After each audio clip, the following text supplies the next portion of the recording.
कहानी शुरू होती है। ये समय था आज से काफी पहले का, जहाँ पर हम बर्फ के बीच एक घोड़ा गाड़ी को देखते हैं जिसमें एक कैदी को जेल तक ले जाया जा रहा था। ये कोई आम जेल नहीं है दोस्तों, ये काफी खतरनाक जेल है और इस घोड़ा गाड़ी में जो मुजरिम होता है वो भी काफी डरावना और खतरनाक था। यहाँ पर सैनिक उस मुजरिम को जंजीरों में जकड़कर उसके सेल तक ले जाते हैं। इस जेल में ऐसे और भी बहुत खतरनाक मुजरिम कैद थे। इस सेल में उस मुजरिम को रखा जा रहा था। उस सेल में पहले से 2 मुजरिम कैद थे जो कि हमारी मूवी के मेन कैरेक्टर एडगिन और होल्का थे। यहाँ पर वो मुजरिम लड़की को देखकर उसे समझ नहीं आता कि ये जेल में कैसे कैद थी।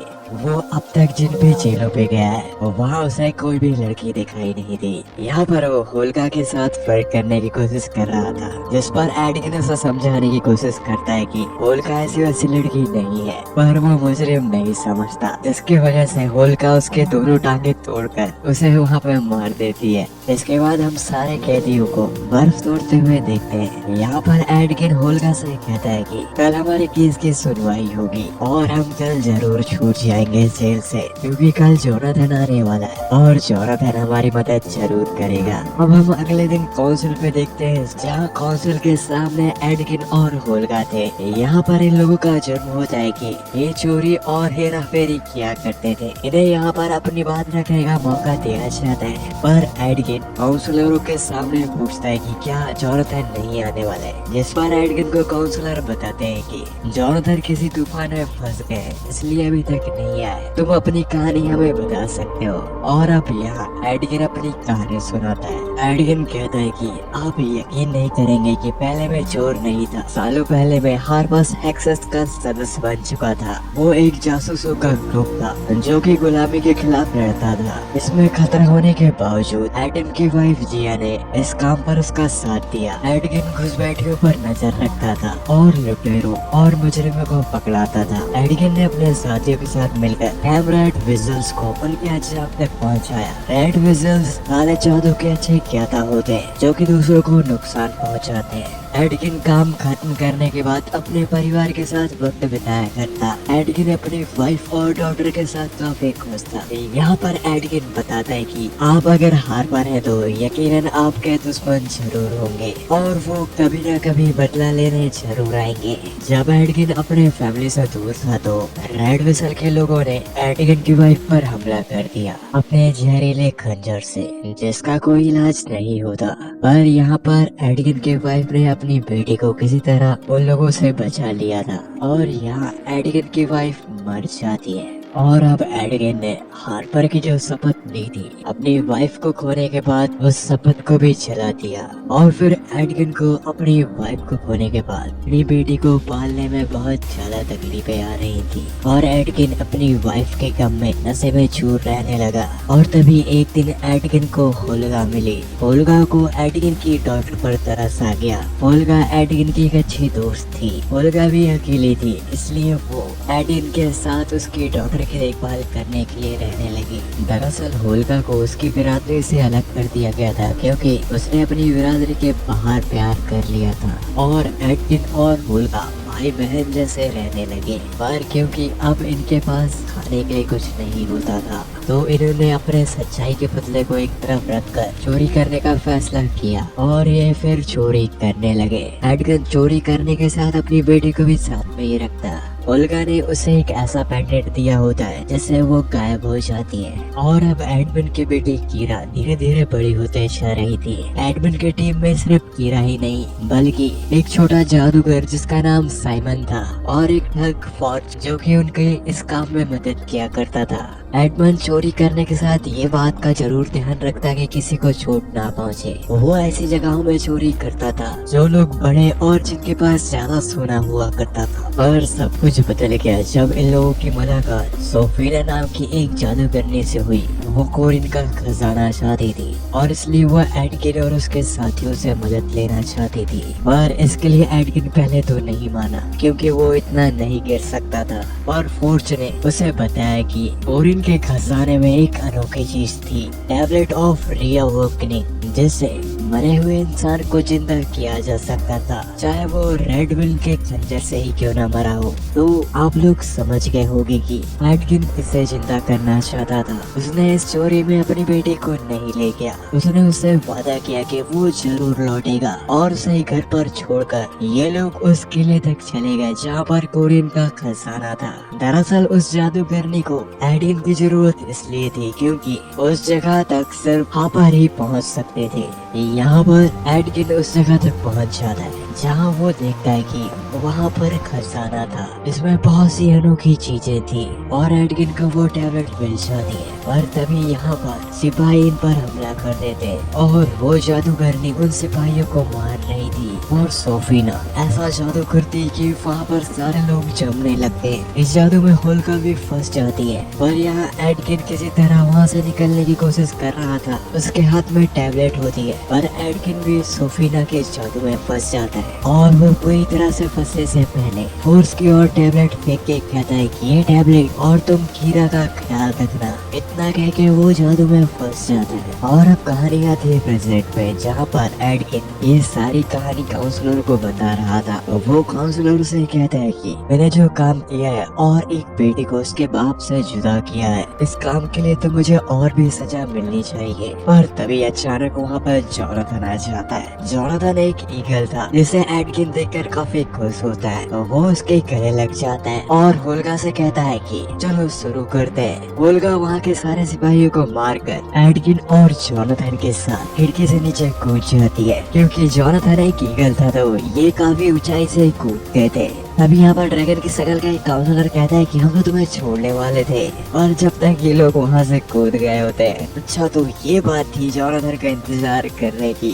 बिना किसी चोट के ये लोग नीचे पहुँच जाते हैं और यहाँ पर एडकिन काफी खुश था। जोनाथन भी जिंदा होता है और अब ये वहाँ से निकलकर बर्फ के रास्ते आगे अपने घर तक बढ़ रहे होते हैं। घर पहुँचकर एडकिन और होलिका देखते हैं कि यहाँ पर कीरा नहीं है और घर भी काफी समय से खाली था। के बाद ये कुछ पता करते हैं तो इन्हें पता चलता है कि फोर्ज अब नेवरविंटर का राजा है। ये देखकर एडकिन समझ जाता है कि कीरा भी वही होगी। होलिका सोच में पड़ जाती है कि उस गधे को किसने राजा बना दिया। और फिर ये लोग नेवरविंटर के लिए निकल पड़ते हैं। काफी लंबा सफर तय करने के बाद ये नेवरविंटर के राज्य में पहुंचते हैं जहाँ का राजा फोर्ज था और ये फोर्ज के महल में जाते हैं। उस समय इंतजार करने के बाद इनकी मुलाकात कीरा से हो जाती है। एडकिन और होलिका कीरा को देख के काफी खुश थे पर कीरा यहाँ एडकिन से नाराज थी और फिर यहाँ इनसे मिलने फोर्ज जाता है। ये लोग फोर्स से काफी बातें करते हैं। यहाँ एडकिन फोर्स से पूछता है कि तुम यहाँ के राजा कैसे बने।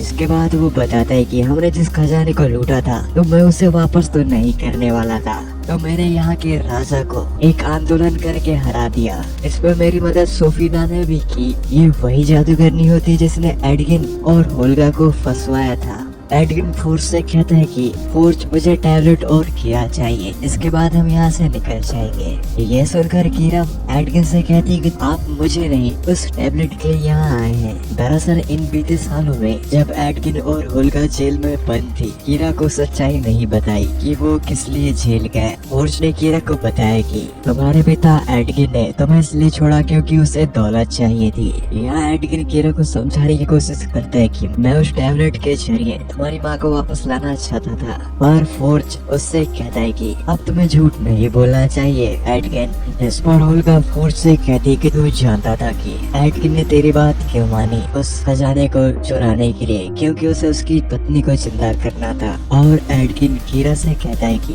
बेटा मैंने तुम्हें ये बात इसलिए नहीं बताई कि अगर मान लो वो टैबलेट काम नहीं करती तो तुम इससे हताश हो जाती। पर कीरा एडकिन की बात समझ पाती कि फोर्ज उसे एडकिन और होलिका का जेल से भागा गया और वांटेड पोस्टर दिखा देता है जिससे कीरा को लगता है कि उसके पिता उससे झूठ बोल रहा है। ये देखकर कीरा वहाँ से रोती हुई चली जाती है और कीरा के जाते ही फोर्ज अपना रंग बदल लेता है। वो एडकिन और होल्का को सोफिना से कहता है कि इन्हें खत्म करवा दो।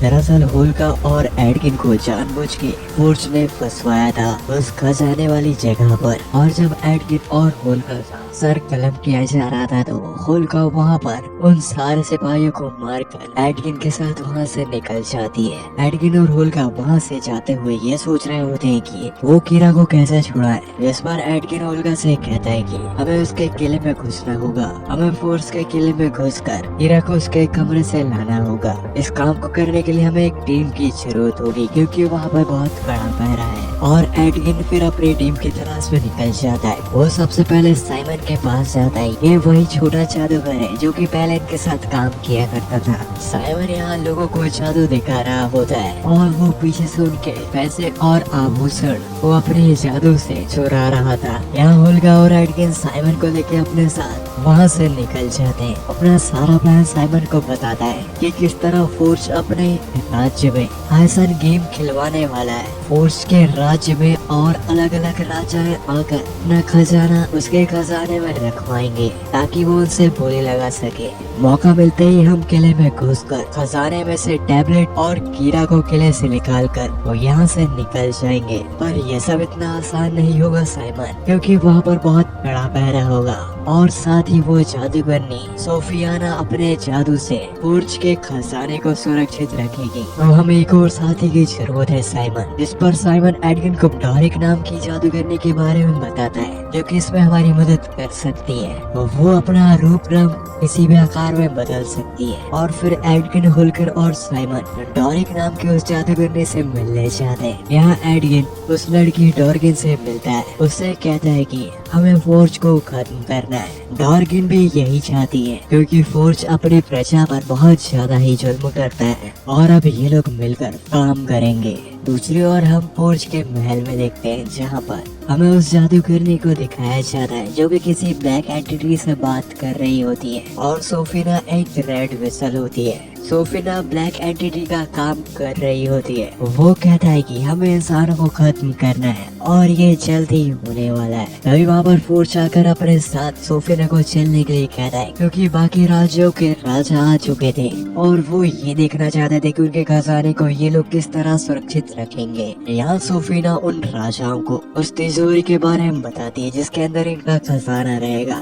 वो एक मैजिक से प्रोटेक्टेड है। तभी सोफिना को यहाँ पर किसी और जादूगरनी के होने का एहसास होता है। वो एक मक्खी के रूप में थी।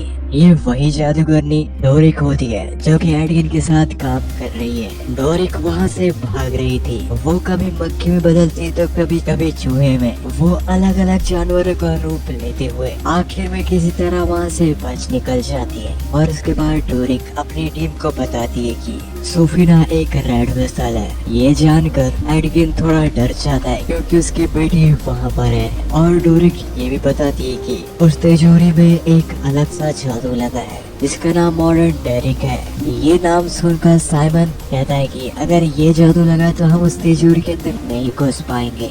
अगर हमें उस तिजोरी के अंदर घुसना है तो हमें हेल्म ऑफ डिसफंक्शन चाहिए। वो एक हेलमेट है जो ऐसे जादू को नाकाम कर देता है। यहाँ होल्का कहती कि मैंने अपने बचपन में उस हेलमेट की कहानी सुनी हूँ। उस समय में जिन सिपाहियों ने उस हेलमेट की लड़ाई की थी, हम उनकी कब्रों में जाकर साइमन के जादू से उन्हें जगाकर उनसे ये पूछ सकते हैं कि क्या वो उस हेलमेट के बारे में जानते हैं। इसके लिए सभी लोग मान जाते हैं और अब ये निकल पड़ते हैं उस हेलमेट की खोज में। रास्ते में होल्का का गाँव आता है जहाँ पर वो पली बड़ी थी। वहाँ पर वो अपने लोगों से मिलती है। इसके बाद ये वहाँ से आगे निकल पड़ते हैं और ये उस कब्रिस्तान में पहुँच जाते हैं जहाँ पर उन सिपाहियों की डेड बॉडीज गड़ी हुई थी। यहाँ साइमन कहता है कि हम एक डेड बॉडी से सिर्फ 5 सवाल पूछ सकते हैं, उसके बाद वो फिर से मर जाएगी। ये एक एक करके सारी डेड बॉडीज को उठाकर उनसे उस हेलमेट के बारे में पूछते हैं। ज्यादातर लोग उस हेलमेट के बारे में नहीं जानते और एक डेड बॉडी उन्हें बताती है कि वो हेलमेट मारते वक्त मेरे पास था। फिर जैंक नाव का एक थीव्स आया। वो दिल का साफ व्यक्ति था उस थीव्स को मैंने मरते वक्त हेलमेट सौंपा और उससे वादा लिया कि वो उस हेलमेट की सुरक्षा करेगा, और इसके बाद वो सिपाही मर गया। और अब एडगर और उसकी टीम जैंग नाम के उस थीव को ढूंढेगी। काफी ढूंढने पर एडगर और उसकी टीम को जैंग एक गाँव में मिलता है जहाँ पर वो किसी की मदद कर रहा था। एडगर और उसकी टीम जैंग से मिलती है और उसे फोर्ज के बारे में और अपनी बेटी के बारे में एडगर सारा कुछ बताता है, और वो लोग रेड विजन मतलब सोफिना के बारे में भी जैंग को बताते हैं और उससे उस हेलमेट को मांगते हैं। और यहाँ पर जैंग इन लोगों से कहता है कि अगर फौज के साथ एक रेड विजन काम कर रही है तो उनका मकसद एक राजनीति से कहीं बढ़कर होगा। एक सदी पहले एक ऐसा ही रेड विजन एक जश्न के मौके पर जहाँ पर बहुत से लोग जमा हुए थे, ये रेड विजन एक योजना बना के आया था। वो तख्त पलटने की सोच रहा था जिसकी खबर उसके बाकी साथियों को भी नहीं थी। उसने वहाँ स्पैकनिंग डेथ को पुकारा। उसके जादू से उसकी चपेट में जो आया उन लोगों की आत्माएं वहाँ से बाहर नहीं जा पाई और वो आत्माएं हमेशा के लिए उसकी गुलाम बन गई। उस रेड विजन ने मुर्दों की एक पूरी सेना बनाई जिससे उसने पूरे देश पे कब्जा कर पाया। जैन एडगन से कहता है कि तुम्हारी बातों से मुझे ऐसा ही लग रहा है कि सोफिना नाम की वो रेड विजन ऐसा ही कुछ चाहती है। इसके बाद जैक इन लोगों को वो हेलमेट दे देता है। अब इन लोगों को हेलमेट मिल चुका है और यहाँ पर साइमन उस हेलमेट से अपने आप को कनेक्ट नहीं कर पा रहा था, और ये लोग सोचते हैं कि जब तक साइमन उस हेलमेट से कनेक्ट कर रहा है तब तक हमें कोई दूसरा रास्ता भी ढूंढ लेना चाहिए उस खजाने तक जाने के लिए। ये लोग फोर्ज के राज्य में पहुंच जाते हैं जहाँ पर दूसरे राज्यों के राजा अपने खजाने को घोड़ा गाड़ियों में रखकर फोर्ज के महल तक ले जा रहे थे। यहाँ ये लोग एक तस्वीर में साइमन के जादू से एक पोर्टल बना देते हैं और एडगिन किसी तरह उस फोटो को उस घोड़ा गाड़ी के पीछे चिपका देता है और उस पोर्टल से उस छोटी जादूगरनी डोरिक को उस घोड़ा गाड़ी के अंदर भेज दिया जाता है। जब वो खजाना महल के अंदर जाता है तो वहाँ से डोरिक देखती है कि उस खजाने को वहाँ से एक जहाज में शिफ्ट किया जा रहा है, मतलब कि फोर्ज उन राजाओं को भी लूट रहा था। और यहाँ दूसरी तरफ एडगिन अपनी बेटी से मिलने के लिए उस किले में घुस जाता है जहाँ पर उसकी बेटी तो मिल जाती है पर वो कीरा के रूप में सोफिना होती है जो कि एडगिन को अपने जाल में फंसा लेती है। यहाँ होल्का और साइमन भी फंस चुके थे और इन चारों को वहाँ पे जो गेम चल रहा होता है उसमें उतार दिया जाता है। यहाँ पर और भी प्लेयर्स थे और ये लोग किसी तरह उस गेम से निकलकर वहाँ से भाग जाते हैं और ये उस जहाज तक जाते हैं जहाँ पर सारा खजाना फोर्ज ने अपने सैनिकों को कहकर रखवा लिया था। और तभी फोर्ज कीरा को लेकर वहाँ आ रहा होता है उस जहाज से यहाँ से निकलने के लिए, और वो जहाज में देखते हैं कि उसके सारे सैनिक बेहोश पड़े हैं और वहाँ पर एडगिन और उसके साथी थे। कीरा को एडगिन उस टैबलेट ऑफ रीअवेकनिंग के बारे में बताता है और होल्का भी उसे समझा रही होती है, और इन बातों को सुनकर कीरा समझ जाती है कि फोर्ज एक मक्कार आदमी है। फोर्ज को वहाँ छोड़कर नाव से खजाने और कीरा के साथ वहाँ से निकल जाते हैं। यहाँ सोफिना स्पैगनिंग डेथ को बुलाती है और उस गेम को देखने आए लोगों की भीड़ में से सारे लोगों की आत्माओं को कैद करके उन लोगों की मुर्दों की एक सेना बनाना चाहती है जिससे वो इस दुनिया में राज कर सके। पर ये चीज होते हुए एडगिन और उसकी टीम देख लेती है। वो अपनी नाव को वापस घुमाकर एक पैरासूट में सारे खजाने को रखकर ऊपर से नीचे गिरा रही थी। खजाने को ऊपर से नीचे गिरता देख वहाँ पे मौजूद सारे लोग उस जगह से बाहर निकल जाते हैं। इससे सोफिना का मकसद नाकाम हो रहा था और तभी एडगिन और उसके साथियों को मारने सोफिना इनके सामने आ जाती है। इन लोगों की काफी लंबी लड़ाई चलती है। इस लड़ाई में होल्का जख्मी हो जाती है पर आखिर में ये लोग सोफिना को हराकर खत्म कर देते हैं। पर यहाँ पर होल्का रेड विसल के खंजर से जख्मी हुई थी तो उसके बचने की कोई चांस नहीं होते, इसलिए यहाँ एडगिन उस टैबलेट ऑफ रीअवेकनिंग का यूज करके होल्का को बचा लेता है और फिर ये यहाँ से खुशी खुशी चले जाते हैं। इसी के साथ ये मूवी यहाँ पर समाप्त हो जाती है। दोस्तों उम्मीद करता हूँ आप लोगों को ये कहानी का एक्सप्रेशन पसंद आया होगा।